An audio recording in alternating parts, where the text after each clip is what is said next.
Well, hey, Todd, thank you so much for coming on the podcast and doing this coaching call with me today, man. How you doing?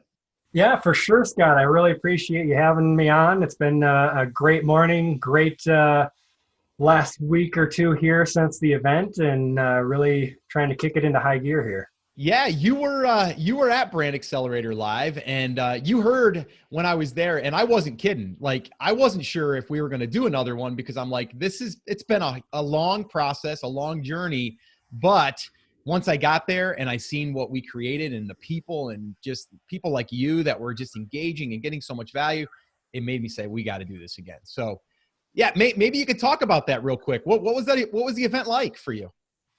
Yeah, for sure. So, it was overall really awesome. I went.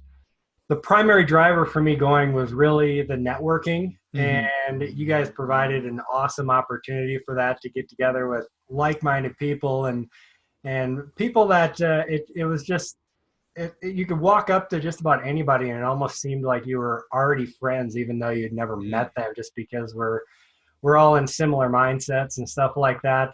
And of course the content was awesome as well. I got book full of notes and things like that to do, and really just the networking and the motivation to keep moving forward were the big things for me. So I really enjoyed it quite a Well, lot. yeah, and you had just told me before we got on here that from the event you guys made a little mastermind. You guys there at the event, and so how did that all happen? So if someone's listening right now and they do attend an event, whether it's ours or someone else's, how did that come about? Yeah, for sure. So I kind of went into it with the goal of networking. And one of my goals also was to start a mastermind, which I've wanted to Yeah, have for quite a while.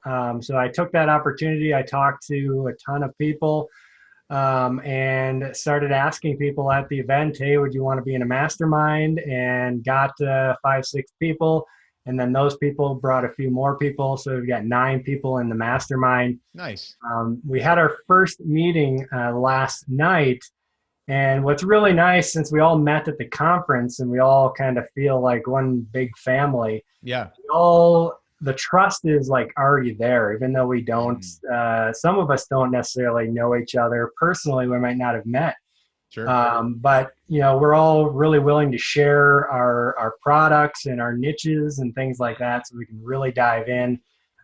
We had a couple deep dives yesterday with 2 of the members and really dove into some of their problems. And yeah, it was a lot of fun, really motivating and helping. And we've got a Facebook group as well, so we can help Nice. each other after the calls. So yeah, it's That's been great. great.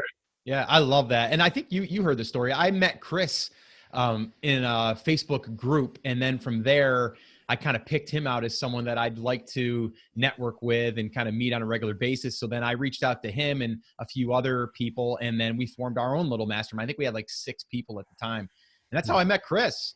And here we are. Like incredible. So it's really For cool. sure. Yeah. Highly recommend it, just for keeping yourself accountable. Yeah. I think the Really key helps. is though too, and I think are you the one that's kind of organizing it? Are you kind of the one that's kind of leading the charge there a little bit? Yeah, I've kind of fell into that place. I always seem to find myself falling into that role. So But I think you need someone in the group that's like that, and that is helpful because then it keeps everyone on task. It also keeps the group moving and stuff. So yeah, yeah, that's awesome, and I could totally see you filling that role pretty well. So kudos to you, man. That's awesome. I'm so glad that you guys have like these lifelong connections now just from attending Brand Accelerator Live. So it's amazing. Cool. So, all right. So I invited you on today because, you and I have been talking a little bit privately, and you've been asking some questions about, like what areas of your business, where you should go next, like just things that we kind of get tangled up in our own head. And I fall into the same trap all the time. So what I've been doing, I've actually done a few of these now, is where I'll do a coaching call, which I don't do one-on-one coaching currently right now. The only thing I do is my inner circle calls, which is more private, or I'll do at the lake house. I'm going to do some small little intimate group settings there. But I don't really do these, but I decided, let me do some of these on the podcast. It'll really allow people to kind of listen in on this conversation that you and I would just normally have. And then we'll see where it goes. And the feedback has been awesome. So with that all being said, why don't we get into it? Why don't we kind of get started? Like maybe give a little bit of a background as far as like, who are you? Where'd you come from? As far as like, how'd you get involved in this business? Let's get through that. And then let's dig right in. Like, what do you need help with today? Yeah, for sure. So, I guess looking back, my journey kind of started way back when I was like 14 years old, when I got into creating websites, and I created a little website for teenagers with chats and newsletters and stuff. And I ended up making a few $100 a month on that, but that was way back when the internet was just really starting to boom, and that kind of went by the wayside. But that took me into computers, and I really got into computers and programming, networking, and all that stuff. Started my own computer repair business and ran that for 10 years with a partner. Sold that to one of my employees. Didn't make a ton, sold it for like $25,000. So I basically got paid for having a job. Right. Was what that was. But I knew it wasn't going to take me where I wanted to go, and that's more passive, quote, passive income. Sure.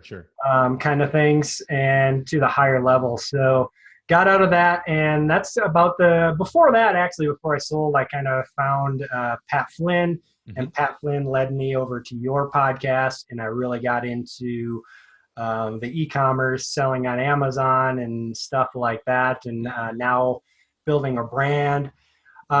So I started out with private label. My first product, which was, I had a camping pillow, and then also a wacky rig tool, which is in bass fishing, which we'll talk about. Yes.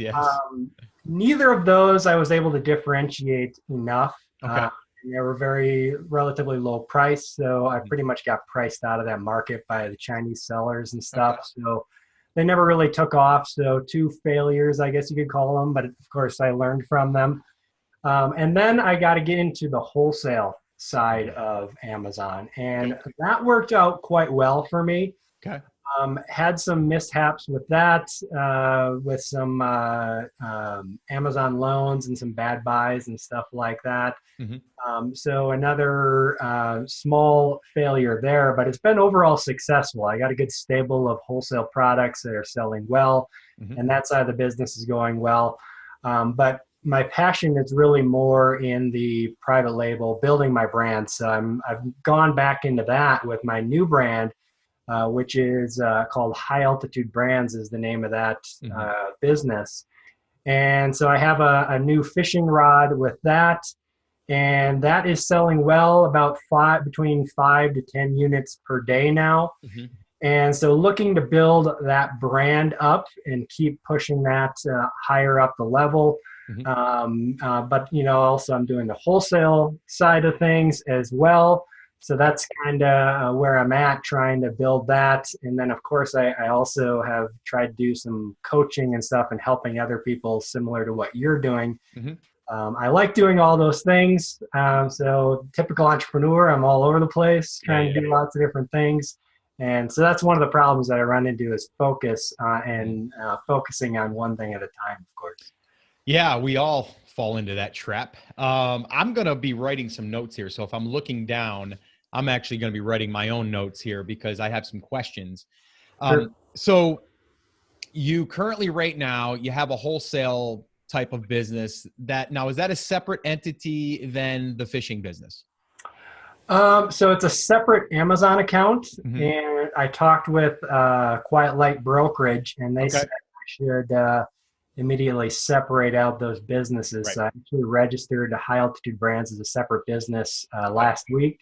Okay. So I'll be separating the books and everything on that because after I talked with them, one of my thoughts is to push the wholesale business higher and then sell that side of the business to focus on the brand, because that's just I get more excited working on that.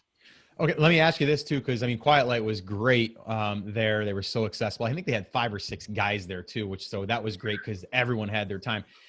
What was there? I haven't really talked to Joe about wholesale side of things. So is there a demand there for wholesale businesses, I guess, is the question. Yeah, I don't think the multiple is as high as a brand, a private label business, but they said it was about 2.5 times a year's earnings. Okay. So Okay. All right. not too bad. What's your goal there? What do you want to get that up to before you would actually be willing to sell? I'd like to get it up to about a million in sales, 1 to 2 million in sales. And that would be bottom line profit of around maybe 18% Okay. that. And so if I got it up to a million, I'd be able to sell it for around 400,000 to 500,000. If I got it to 2 million, I'd be able to sell it for around that 900,000 to a million mark. What kind of work is it going to take to get it to that point? To the let's say to the million point. What's the amount of work? Sure. So I actually had it to selling about 90,000 per month was my peak last year. Okay. Not all of those products were fantastic winners, and I had to weed a lot of stuff out. And that's where I kind of got in a problem because I was focusing on just selling more than my bottom line profit. So I fixed that problem. I think I can pretty quickly get it to that million in total sales mark. I think that's definitely doable in the next 6 months to a year. Okay. And maybe work with Quiet Light to work on selling that. Okay. Okay. So from what I'm gathering, then you want to get that up to where you're netting right around 200,000 ish in order to get to that point. Okay. So, and the reason why I'm asking that question is because we haven't even dove into like your brand, right, that you want to build, which is going to require time. So how much time is it going to take to build out the wholesale business, or are you already diversifying outside of doing that with having VAs and kind of having some help with that? Yep. Yeah. So I have some VAs on that. One VA is working on all the administrative tasks. So that's for both businesses on Amazon. And then she's helping with social media and stuff like that. And then I have another who is working on finding and opening new wholesale accounts and helping me finding good products to sell. Okay. So that I can continue doing without a ton of time, maybe 5 to 10 hours a week. Okay. To keep building that side of it. Okay. All right. So I'm just writing down 10 hours. I'm going to go heavy on that. I'm going to say 10 hours a week for wholesale. Right. Yep. So, okay.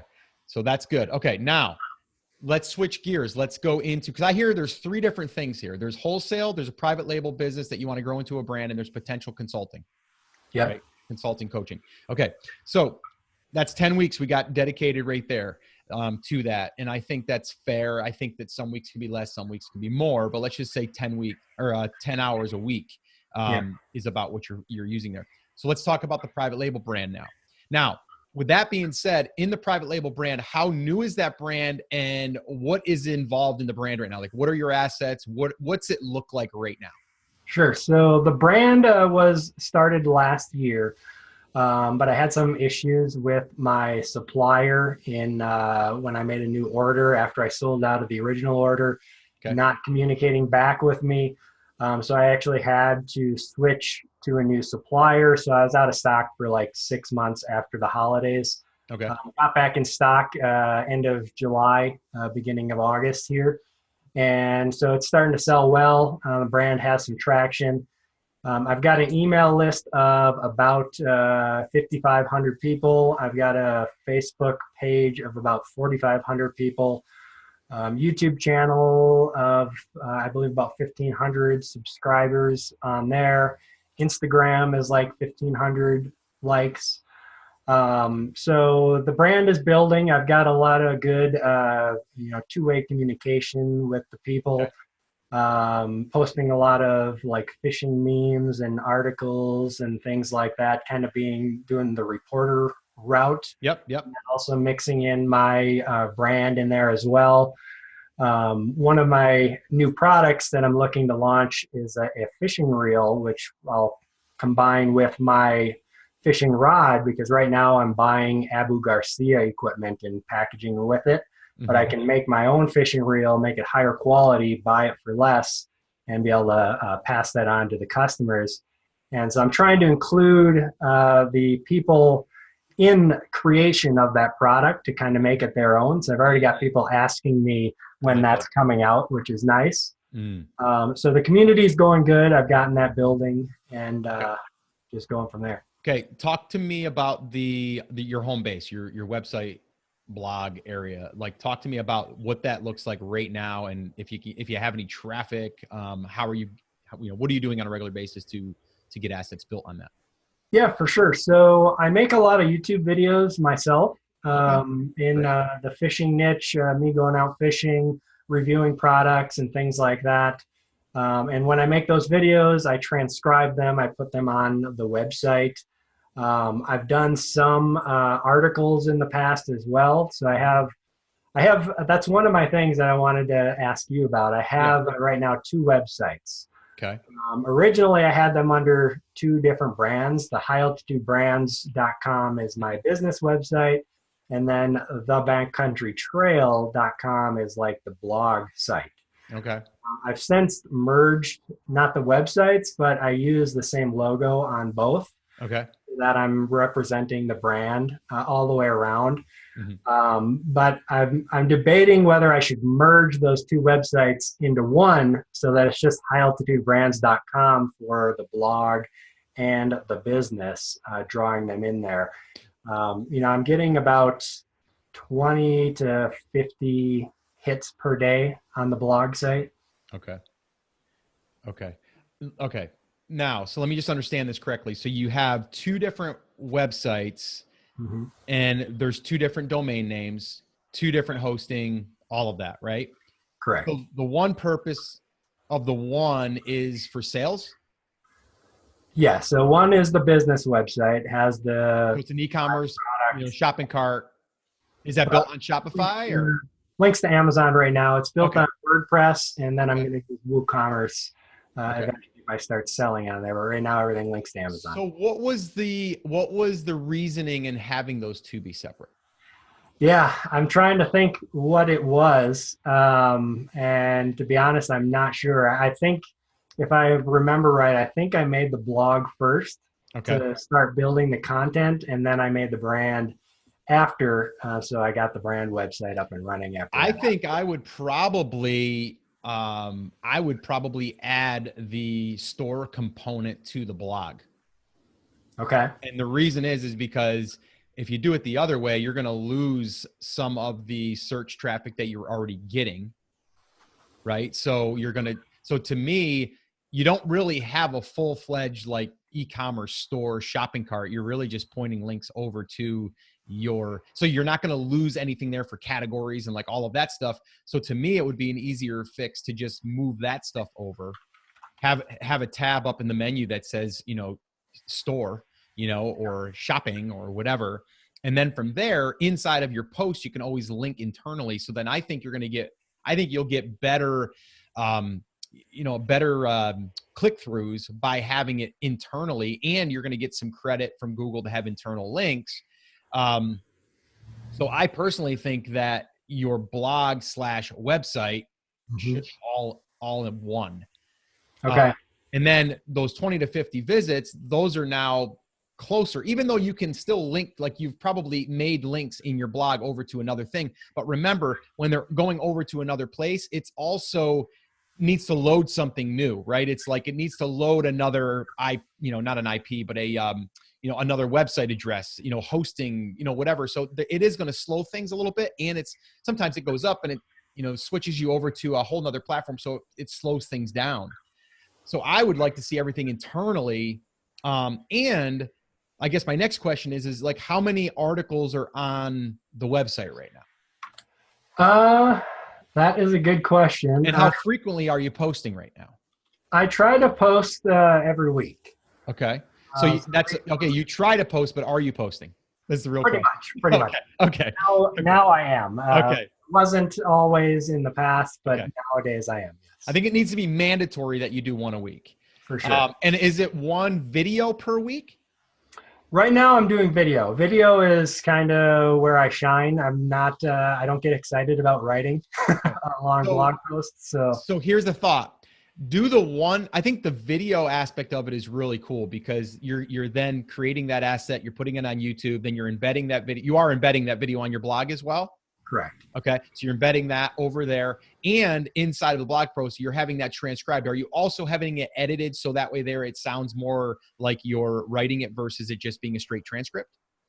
Right now, I'm just transcribing it because it's easy to do with Rev. But I talked with, hopefully I don't butcher her name, but Brennan, Oh yeah, Brandon. the book. Yeah, Brandon. And she is going to set me up with someone who can take that transcript and turn it into a blog post. 100%. Yeah, I don't mind the transcript, but the transcript is not going to be as friendly with Google, because Google knows that it's a transcript in a sense, because it doesn't sound 100% like it's writing. So I think that's definitely like worth the effort and worth the expense to do that. Because remember, kind of like Alex said, you should be, and so did Tony, you should be amplifying this content. Like you need to find other ways to distribute it, but also polish it a little bit, right? For sure. So the video starts there. You transcribe. Now, are you taking the transcript also and putting it within YouTube? I am not. I would do that. Okay, just upload it in the back end. Yeah, just load it in the back end. That also will help you a little bit there internally within YouTube. And a lot of this stuff you can outsource. You know, I mean, right now you're just kind of learning the process and kind of like the system. But once you dial all that in, then we can go ahead and we can hire a VA that can go in. Once the video's up, then everything else happens. I do think so. Now, inside of that blog post with the video, is there any pictures that's coming from the video or any stills? I am not putting anything, but that's a good idea. Pictures. Here's the reason why. Pictures is also another searchable asset. So every image that goes in your post, you want to then title that with a keyword. So this way here, when you're searching for Google Images, you're going to pop up there as well. So you get that extra benefit from that. And it just, for SEO purposes, are you using the Yoast plugin? I don't know if it's Yoast. I'm using something, Okay. all SEO or something like that. Okay. It's similar. It's probably similar. Yoast is really good because it gives you that checklist, and then everything needs to be green. And then when it's green, you're good to go, or it'll show you flags. So if your plugin does that, just definitely make sure it's green at the very end. Okay. All right. The other little nugget here would be and it'll tell you to do this in Yoast. Every single blog post that you put up there, you should be putting a link externally from your website to another authority website. So if there's like pro shops or whatever, the big fishing or even just outdoorsy thing, or there could be an article that's on a big, massive like publication, find that, link out to that in every single post somewhere. It doesn't have to be like, click here to read this. It could just be, you're mentioning whatever, like fishing in Montana. And then when you highlight that, it could be like things to do in Montana. It could link over there. That will give you another signal for SEO purposes for doing that. These are just like little things, but they add up over time. And if you're creating the content, why not leverage, this asset that you're building? Why not take it and, give it as much reach as it possibly can have and give Google what they want? Okay. So that's video.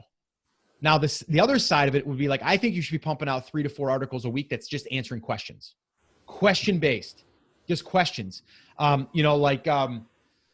could even be best, like the start with best, like, and it can be product, or it could be best live bait to catch bass. Right. And then that question is going to be like, here's the 5 different types of live bait that you could try to catch bass, blah, blah, blah, blah, blah. And then you elaborate on each one. That's something you can hire out. You don't even need to know that, right? You can just go to iWriter or FreeUp or, any of those places, Text Broker, and then find a writer. Once you find the writer, they're yours. And then you can just keep having them doing it. You're going to probably be $20 to $30 an article. It's about what you're looking at. Yeah, for sure. And that's actually another thing that I talked to, how do you say her name again? Brandon. Yeah. About as well. We talked about it at the conference, and she's going to help me out with that as well. So yeah, it's incredible. We're actually right now behind the scenes, I'm kind of doing this kind of test case study just because I love building things anyway, but we're actually doing this exact thing. Like, I want it to be as little involvement on my end as possible. So the way I'm looking at it is like, when you're building out one of these things, you need to have contractors or construction workers is the way I look at it, right? So I'm building these these crews that can go out there and build this content for me. And then over time, we're going to be able to get that traffic coming in. That traffic that's coming in is going to be your traffic, but it's also going to be traffic that you can leverage with affiliate offers and, like your products, wholesale, like whatever you want, you can then leverage, ad revenue, all of that stuff. So I think to ramp up your game a little bit, that wouldn't really require much time, is to have at least 2 additional articles that are just question-based, not how-tos, question-based. Per week. You know what I mean? And I think that'll get that in a routine. So where if you did 1 video per week and then you did all of the other stuff that you do with that video, that's great. But now let's add 2 or 3 more pieces every single week as well. And now we're at like 3 to 4 pieces of content per week. And you can see how that can start to add up over time. And it probably would be wise for you to use a tool of some kind. There's a free one out there called Uber Suggest. That's by Neil Patel. Neil Patel is like the SEO god out there. So that's a good free one. If you want a paid one, the one that I've always used is Longtail Pro, which was by Niche Pursuits, Spencer Hawes. That one. Yeah. So definitely check that out. And guys, if you're listening to this not on a video, I will drop all the links in the show notes to all of these things that we're talking about, because we're dropping some knowledge and some links all at once here. So does that help though, right there with what we just kind of covered? Yeah, for sure.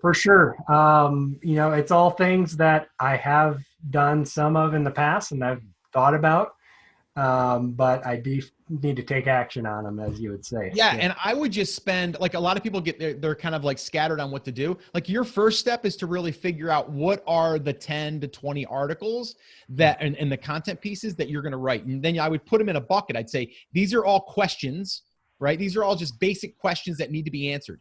They might get 20 searches a month. They might get 100 searches a month. It doesn't matter, because the 20 searches a month, that technically could be 1,000 searches a month. Because there's going to be other ways that people are going to find that long tail. And what we mean by long tail, guys, is just something that's longer than just one word, right? It's like, how to catch bass in a pond, right? Like, that's a longer tail. So I would spend just, an hour or two just looking at the data, or at least the keywords that make the most sense for my brand.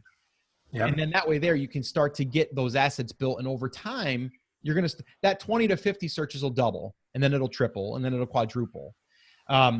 So the other question I have for you is, are you also referring any affiliate products right now internally on your blog? Yeah, for sure. Anything that I talk about in a video that I can link out to Amazon, I use their affiliate. Okay, cool. Link out to that. So definitely trying to do that. Same with my own products. Okay. So yeah, definitely doing that. And I just looked, and I have 33 articles right now. Okay. And that's great. Bouncing between about 10 to 40 hits a day. Okay. That's great.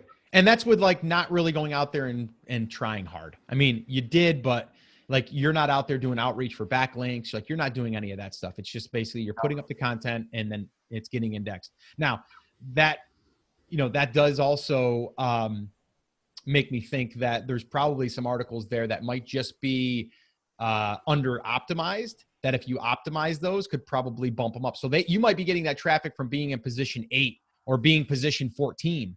But imagine if you just gave it a little bit of love, like maybe doing that outreach link bumps it to where you bump up 4 positions. And now that same article that's getting 10 is getting 50. Yep, for sure. So we got to then look at the data as it's had time. You got to let the content, to me, it's at least 2 to 4 months before you can even gauge how it's doing. Mm-hmm. It's gonna float. It's gonna fluctuate. You know what I mean? So now that doesn't mean that you might not want to go back and go, okay, Scott said that I should make sure that all the green checks are checked in Yoast or whatever plugin you're using. Go do that. Like, and if you might be like, oh, there's a red on this, the title was too long. Mm-hmm. That's like a flag for Google. They won't rank it as well. Well, shorten it, right? So it's like little things like that. They could go a long way. Those are worth correcting right now. But if everything's correct, checked green, and you're getting 5 views, whatever a day, don't mess with it yet. Like, give it some time, because it might just be taking some time to get it indexed. Yeah, for sure. And it is Yoast it is Yoast that I'm using. Oh, great. I definitely am guilty of not going through all the CO. Do stuff, that. Do so that. need to go back through and do I've that. got a VA that I that's one rule. It needs to be all green before you leave that post. Okay. Yes, that has to be all greens. And it's not hard. It'll tell you what to do. It'll tell you exactly what you need to do. That's the cool thing. And the Yoast plugin that I'm talking about is the free version too. Yep. I think it lets you do up to a certain amount of posts. I actually have upgraded to the Pro. It's not much, but it allows me to do more as far as more articles. So I think it limits you to how many articles that you can actually do. I think that's the thing. So the other question is your email list, 5,500 emails. How did you get those 5,500 emails? Let's talk about it. Most of that has been through doing the giveaway route, Okay. running the giveaways to launch products. Okay. Now, the next question is, how responsive is the list and how often are you emailing the list? Sure. So I email them usually at least once a week. Okay. When they first sign up as well, I've got a whole long email sequence that they go through as well, which usually sends 2 to 3 emails per day or per week, I mean. And they're relatively responsive. You know, depending on the email, it can get between 15 to 40% open rates. Great. And the click-through rates, you know, anywhere from 1% to 5%. It's great. Depending on what the email is about. So they're pretty responsive. The Facebook group is super responsive. I get lots of likes and comments on posts over there as well. Love it. Okay. And what's the, okay, so let's talk about email real quick. So on the email, what are you currently doing right today to add more subscribers? So a couple of the posts that I made a while back, I have like some things that they can grab. Like I have one of the articles is the best trout spinners of all time. Oh, great. And so one thing that they can enter their email address and download is like a shopping list for those. Oh, great. That they can it prints out a picture and things like that. They can go to the store and buy it if they didn't want to buy it online. And that's on just that post? That's where they're seeing that? That's just on that post. I have using one of the plugins that has like the exit pop-up. And is it Hello Bar? It's not Hello Bar. It is one of the other ones. I'm forgetting the name right now. Opt-in Monster? No. There's a bunch of them out there. Yeah, there's lots of them. It doesn't matter. But not enough on the site. I need to add more things, more lead magnets. I think using Hello Bar is a good one. If you're not using that, it's cool because you can interchange your offers really quickly. So it's usually at the top, or you can put it on the bottom, or you can have it as a slide-in widget. It's really cool. And I think for you, I mean, even with, let's say you even have let's say it's 50 visits that day. Even if you only get 4 subscribers, right? Like those are 4 subscribers, right? And I would play with the offer. I would do one that's like the ultimate bass fishing checklist to win your next tournament or whatever, right? Then the next one might be like, 20 trout spinners of all time or something. Like play with those for like a week at a time, or you can do split tests with these too. It'll allow you to do split tests. So then you can say like, just, this visitor comes up, they see the trout one. This one comes up, they see the bass one. And you can run that. And maybe after 300 visits, you can make a decision. Oh, this one got so much more. So then you switch it out to that and have more of that. I think you could do more of that. Obviously, you don't have as much traffic, but that's okay. We can increase that. Now, are you driving people over to the blog through the emails when you're writing them? Usually, yes. Okay, cool. Either to the blog or occasionally a Facebook post. Perfect. Okay. I like that. Because the Facebook post, they can actually go ahead and share it and all that stuff. Now, are you asking them questions and getting a reply back that you can then share that, hey, our community member, John, mailed this in, or a picture or anything like that?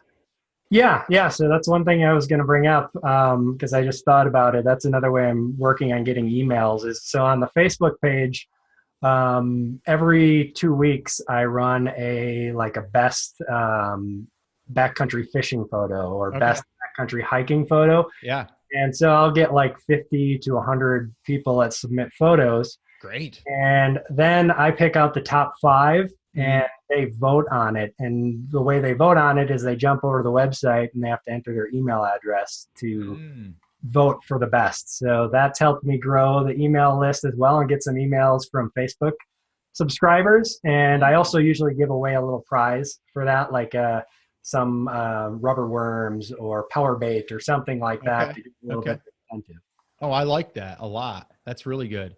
Now, do you know? Also take the pictures and I try to feature those on social media from the people as well. Perfect. I love all that. Yeah, sounds like you've got that really dialed in. The emails, I definitely would like to see 1 to 2 emails per week. We've actually ramped it up to where we're doing 3 per week, Tuesday, Thursday, Saturday. But we were doing Monday, Wednesday, Friday. But we wanted one to come out on the weekend. For this market, it actually works good for a weekend. But yeah, I mean, just play around with that. But I mean, again, if people unsubscribe, they unsubscribe. As long as you're giving them value, then you shouldn't care. And your open rates seem above industry standards. I mean, 15% is still even high for industry standard. I think it's like 8 to 10%. So you're doing well there. So yeah, I wouldn't change anything. The only thing I would do is I would focus on how to grow that, right? I'd focus on doing, getting that email list, from 5,500 to 10,000, right? And I think you could do that with your contests. Even if you did another one for your reel, right? Like your fishing reel, like do it just for that. And then that way there, it's really in line with, hey, sorry you didn't win, but we're going to run something here. And I think you'll do really well in fourth quarter with that email list. Yeah, one of the things I just did a test. I haven't sat down and calculated the results yet, but I ran a giveaway on Facebook, $200 budget on ads there, and it ended up getting like 880 entrants to the contest. Nice. And then I launched my product to only those people who signed up for the giveaway, because I want to see what kind of bottom line cost per subscriber it is. Yeah. And that way, even if it's close to break even or even a little bit of loss, then I can just keep doing that over and over to build that email list. Well, and that's a tough one too, because I bet if you looked at those 5,500 that you grabbed from a contest you did 4 months ago, 6 months ago, that subscriber, as long as they're still opening and engaging, there's still a potential sale or a gift that they're going to buy for someone. I mean, we have people on a list that have been there since day one, and they might not have bought until last month, but it's hard to track that. But to your point, if you're spending money on ads, that's when you want to kind of see like, okay, did it at least pay for itself? Did I get these leads for free in a sense? And so what you're doing is smart. Have you gotten the results back from that yet? Or you still got to? It's done. I picked the winner. I just haven't calculated the final bottom line. Gotcha. On Facebook, I think it ended up at about 27 cents per sign up. That's great. So, yeah. Are you encouraging them to share to get more entries? I am, yes. Okay. So I use a plugin called Gleam.io. Yep, Gleam. Yep. I know it's not your guys's, but I really like that because it's able to direct people to get entries for signing up for my YouTube channel, liking Facebook, Instagram, things like that. Yep. So one thing on that. And yes, I do wish that you used ours, but I'm not gonna. I do use yours as well, but here's the deal. We do have all those features in there now, so you can share Facebook, you can do YouTube, you can do all that stuff. But here's the deal, and this has become a problem within Gleam that I've heard. Okay. Is because it's such a well-known plugin that there's sites out there that are scraping Gleam and going out there kind of like they did in the Amazon days, where you're just seeing like, okay, they're offering free product and you're getting more tire kickers than you are active people in your market. So just be careful of that, because Gleam is a really well-known tool, and a lot of people use it. So obviously once something becomes very popular, like anything, you have other groups out there go, oh, we're just going to scrape all the contests coming in and we're just going to go ahead and get multiple entries to try to win, and then we're going to sell the product. So yeah, so just be careful. And I'm just kind of busting your stones a little bit on the giveaway. Yeah, for sure. And you could use your guys' plugin on because I have a card in all my products where they can register for the warranty. And then on the flip side is Yep. to register for a giveaway. Yep. So I use your guys' plugin for that because that's just on the website, always collecting Sure. emails and things like that. Yeah. Yeah. So that's awesome though. I think it's great that you're doing the contest. I think, I mean, I don't think you should do them all the time, but I think it's good to kind of get a rush of new leads. But then I think once you get that traffic up on the website, then you'll start to get organic leads. I think right now, I mean, we had it up to one point. It was crazy because we had a lot of traffic. I think we're getting like 140 new emails a day. And I think now it's kind of slowed down to where we're between 40 and 50 emails a day, which is still great. And they're free. Like, we're not paying for them. That's just from organic traffic coming to the blog and having a hello bar there. So this way here, people see, the 20-step checklist, to catch more bass, like whatever. It's like something very simple and obvious. But yeah, once you get the traffic, that's why I'm so focused on like having people like you concentrate on getting that content, staying consistent and doing it on a regular basis. The other thing is on the Facebook group, are you throwing up there every now and then a lead magnet? Like, hey, go grab this? No, I have not thrown up the lead magnets there. I usually randomly throw in links to articles on the site and things like that. I've actually started also uploading all my videos directly to Facebook. Yeah. In addition to YouTube, because I figure I get more engagement that way on Facebook, and plus eventually when I hit 10,000 likes, I can even run ads on those as well. Exactly. From there. Yeah. So. Yeah. No, that's good. I would start to drop in a little bit of a lead magnet though in your Facebook post every now and then, like maybe even like every 3 days, and just drop it in there and go, hey, if you haven't grabbed our, 20 a checklist of 20 spinners, ultimate spinners or something or whatever. I would definitely put something in there, because even though you have 4,500 on Facebook and 5,500 on email, there's a good chance that those 4,500 aren't on your email list. Yep. Right. So why not, and then the same thing with the other one in the emails, you're then also letting people know, hey, we got a Facebook group. You should come over and hang out. John just posted his picture. So you kind of like, you're always kind of moving people back and forth, but that's why you do want to get them on there. The other question is, are you pixeling your web pages right now?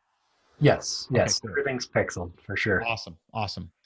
Yeah. I mean, as far as like everything that you have going, the only thing I see is the 2 websites. I would definitely merge those 2 and make it more of the content side of things. The email list, I would focus on growing that. I would also probably play with other ways to get the email opt-ins on the website. And then from there, I just keep doubling down, man. Yep. Like, I just keep doubling down on what you're doing. I would obviously do everything we talked about as far as like take your videos and the transcripts, but then make them like article content. And then I would start to do 3 to 4 articles a week on just answering question posts, like 1,500 to 2,000 words is about what I would use. And then I would use that Yoast plugin to make sure everything is green. And, and then just keep showing up. Like, and I don't see how this can't grow, Yeah. The only reason why it wouldn't grow is because you don't do it. Exactly. I'm serious. I had someone else on here. I'm not going to call him out. I'm going to call him out probably privately, but I'm not going to do it here. But, I did a coaching call like this with someone else and went through everything. And they have the skill set to be writing articles on a regular basis. I think they wrote 2 articles since our conversation, which was probably 2.5, 3 months ago. You know what I mean? And so I get people that come to me and they go, Scott, I tried this. It doesn't work. And I'm like, all right, well, how many articles do you have? I did 15 articles over the course of a year. I'm like, that's a little over 1, not even, it's like 1.5, like a month, right? Like we have to do more than that. Yeah. And it's like Google rewards for consistency and showing up and then having it optimized properly. But it's common sense too. The more seeds we put out there, the better chance we have a good crop that'll grow. We got some that'll die off, but we have a good chance that there's going to be a good crop as well. So we just got to continually plant those seeds.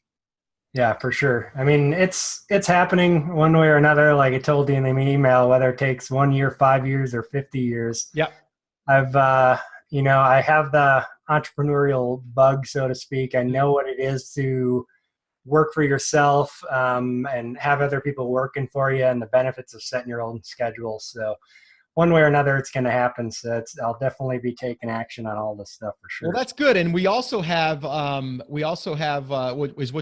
this is what we said at the event, and I announced that at the VIP luncheon that we had was we're going to spotlight some people next year.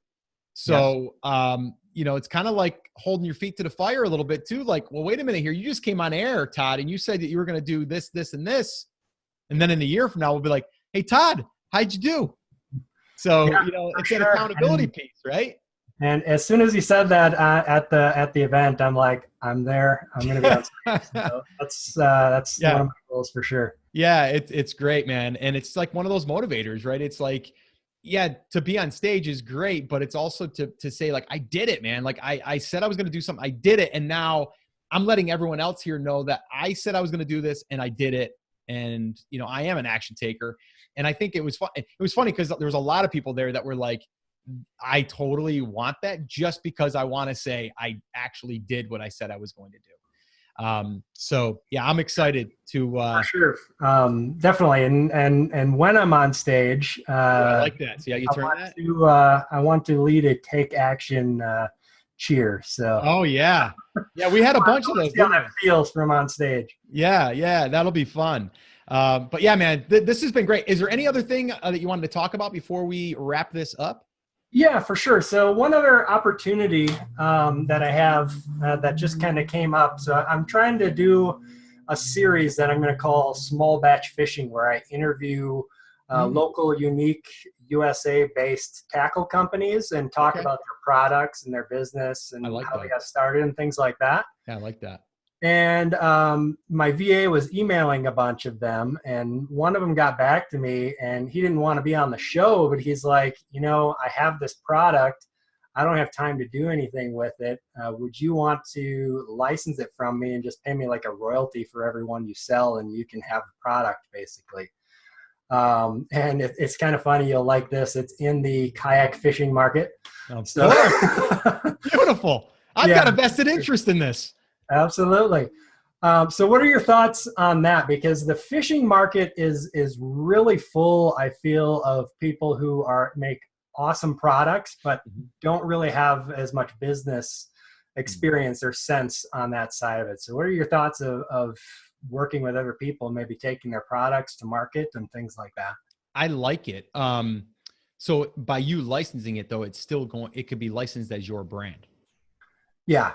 Yep, exactly. So it would be under my brand. I would basically own the product, just pay him a royalty of like $1 per unit or whatever we negotiate. Okay. I do like that. And now, is this a custom product that he has created? It is. And he's got it patented and everything. So, dude, man, that seems like a no-brainer. I mean, the only part of it would be like the market. Does the market want this product? Have they used this product? Is there a similar product? That would be my only concern, and really just my research that I would go through to kind of validate that. But if the sign was, yes, like checkbox, yes, then I would go for it, dude. Like that seems like an incredible opportunity, because again, he's like, listen, I don't want to do the marketing stuff. I don't want to build that website thingy, and I don't want to do any of that, right? Like email list, like what is that? Like I just want to either build more of these products, or I just want to go fishing. And like this was just something I did like 5 years ago. Yeah, I would definitely hop on that if the numbers, or at least the market, showed that it would be interested in this. It might even be something too that you throw out there to your audience. Say, hey, I'm thinking about creating this product or having this product be part of my line. What do you like about it? What don't you like about it? You know what I mean? And that's actually one thing I said to him. I asked him, he sent me them, and I'm like, can we do like a tentative agreement? Yes, I'm going to license this from you contingent on you making me like 25 of these and I sell them. And blasting them out to my list, maybe making some listings on Amazon and things like that, and just see how it goes. Yeah, because then also you could even do like a beta round for your community. And say, hey, I'm before these hit market, I want to get 25 people to test these. So what I'm willing to do is, they're going to sell for X. I'm willing to let them go for this. but it's for 25. And here's the deal. You have to send me your results, or you have to send me your experience on video. And now what you could have is you could potentially have, even if it's only 50%, you can have 10 or 12 different testimonials about the product being used, that they just caught a fish within 10 minutes of using this thing or whatever. Now you've got testimonial built up before you even go to market. For sure. That's a good idea. Yeah. But I love the idea. The only other question is where is this product made? Does he personally make it, or can it be, can we manufacture it? Like, so that would be the other sticking point. Yeah, so that would be one of the things that I would have to handle, because right now he 3D prints them. Okay. Well, that's easy. So it's a little on the expensive side. Mm-hmm. It's costing him like $9 a unit or something like that, and they sell for about $35. Okay. But I think if we got a manufacturer, you'd probably get that price down to $2.50, $3. Oh yeah. Units. So absolutely. Yeah. No, and again, so 3D printing, I mean, like, for you to be able to get a product to market quickly without a high, minimum order, like, that's also great. For sure. So I think everything sounds great on that, Todd. I would just, again, I'd want to look at the market, see if that potential was there. And if it was, then I would latch onto that for sure. Yep. And give it a try, and then do the beta, like we said, with the audience. And you might even want to just do like a little bit of an anticipation wait list. So you can be like, hey, if you're interested, enter your email address. There's only going to be 25 spots available, but if you jump on the early bird list, I'll let you know before I open it up to the entire community. And then from there, you can kind of tease it out, some pictures, whatever. And then you can say, okay, on whatever, Monday at 9 o'clock in the morning AM, I'm going to go ahead and open up the spots. And you could do it just like a product launch you would do in like a digital world. It's the same idea. That's the thing too, Todd. A lot of people don't realize, like, we're in like the marketing world, the online digital marketing world, and all of these product launches that you see, like Jeff Walker and all this stuff. It works really, really well in physical products, or just in products or markets that aren't in the internet marketing space. Mm-hmm. Because people aren't like familiar with it. They don't realize that it's not that you're manipulating. You're just like, you're building up anticipation. You're giving proof. You're like, you're letting people in on something before anyone else. It hits all these triggers that we're using, that was taught in the internet marketing space, but really it can be bridged over into like stuff like this. And it can work really, really well. Actually, Dave Manley from MMA Bobblehead is using that exact strategy now. He's using behind the scenes of him building this custom bobblehead for a certain fighter. And now he's going to leverage that and build up his following, his email list, but then also sell 100 of them autographed within minutes, right? But he wasn't doing that before. He was actually on to, I'll link up to that episode, guys, if you want to listen to that. That episode was good as well, with Dave. Actually, I've got a call with Dave today. I got to do a little bit of an update. He's going to sign another big fighter, he thinks, and we're going to kind of talk through that strategy. Nice. Yeah, it was his podcast that really kind of gave me the push to start creating more of my products publicly. Oh, that's awesome. Bringing people along for the ride. So. Oh, that's awesome. Yeah, I'll let him know, because like I said, I'm going to talk to him this afternoon. And anyone that's on here, like, that's what it takes. Like, I wrote a book called The Take Action Effect. It's all about a trigger, a moment that makes you say, you know what, I think I'm going to do that. I think I'm going to try that. And that could be the thing that continually moves you. And there's so many different ones along the way. But like you said, you listen to that episode and you're like, you know what, I think I should do a little bit more behind the scenes. Yep. That could be what differentiates you from everyone else in the market.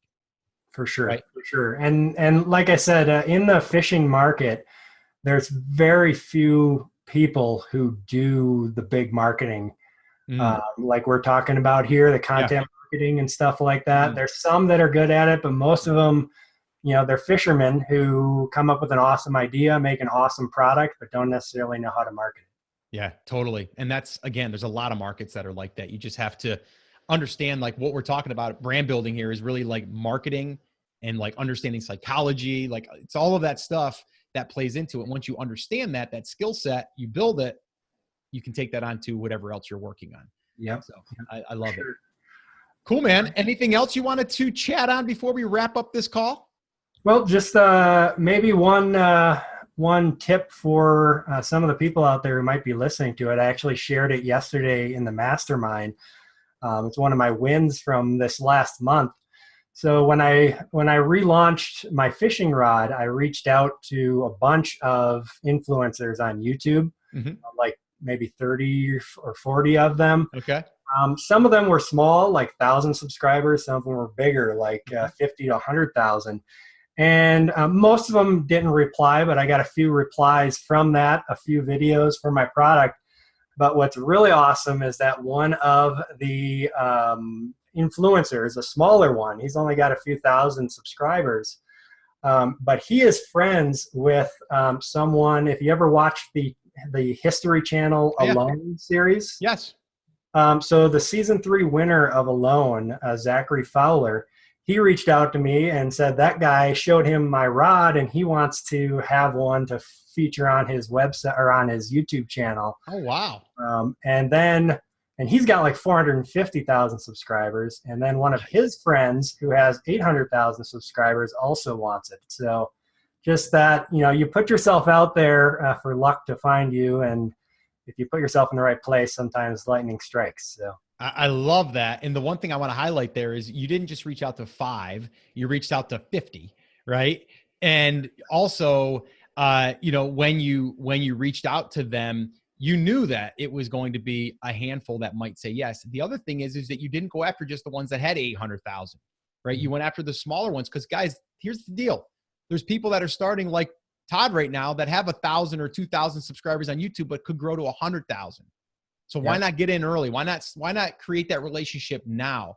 And the only thing I would say is maybe they're someone that has a video channel or a YouTube channel and they haven't posted anything in 3 years. That might be one you might be like, I don't think they're in it anymore. Look at the engagement for sure. Yeah. So that's really cool. One little question I have for you that you might be able to help people with. What did that outreach look like? What was the email? What did you offer them? How did that look? Sure. So I basically just went to their Facebook or their YouTube, and tried to find their contact information, get their real name so I could address them by their real name. And then basically just said, hey, I seen your YouTube channel. You have good engagement and stuff like that. I've got this product that might be a good fit. Would you be interested in me sending you one? You can check it out.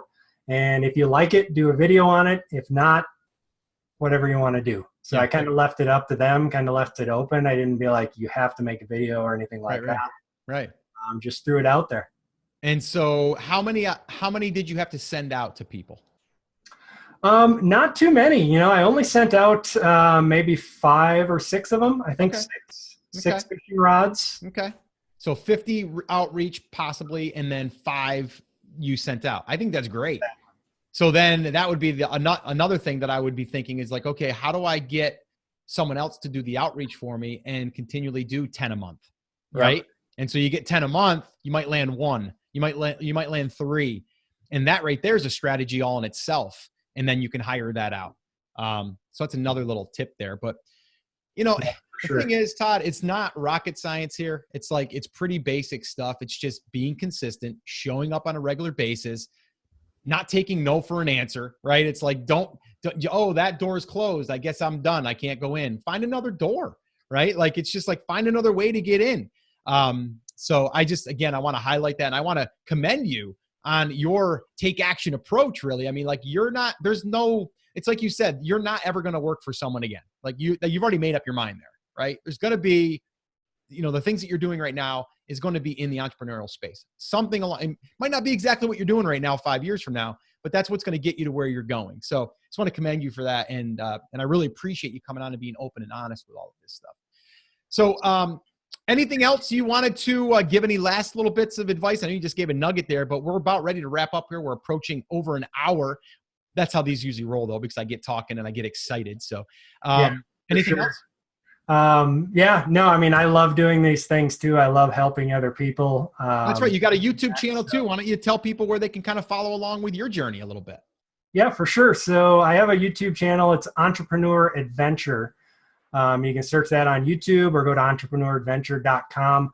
A lot of it is on the wholesale side, just basically sharing everything that I've learned there, trying to help others. I got help from you and Pat Flynn, and so I'm trying to do the same, and I get fired up from helping other people as well. So that's cool. Definitely something I want to do down the line, but I feel like I need to build my business first so that I have more of a platform to speak off of.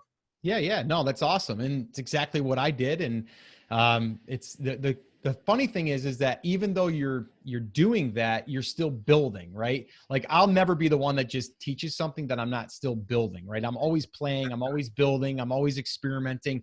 That's what to me, that's the fun in it, right? And there's really no like, oh, I made it. I made it to the top of the mountain. It's like you're always trying to find that next mountain. And that's what really drives us. So yeah, I'm excited for you, man. And I will be following up with you though. We'll probably have to do something before we get to Brand Accelerator Live next year, because I want a 6-month update, I think.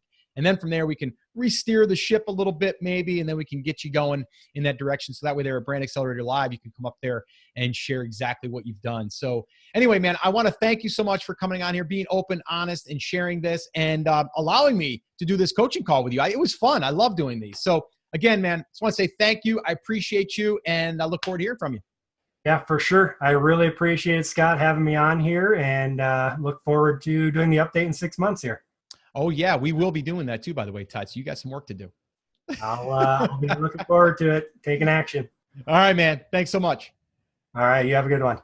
All right. Well, hey, thank you so much for watching that interview. Hopefully you got a ton of value. And I would love to ask you, is there one thing that you took away from that episode? Like, what is one thing that you were like, yes, I get it, or yes, I'm going to do that? I'd love to hear. And if you can do that, drop it in the comments down below. The other thing that I'd like to ask you is if you have a guest that you'd like to see me interview for an upcoming show, let me know that as well. I'm always looking for new and really exciting guests to help us build our brands. And if you can do that, that would be amazing. All right, guys, that's it. That's going to wrap it up. As always, take care, take action, and I'll talk to you soon.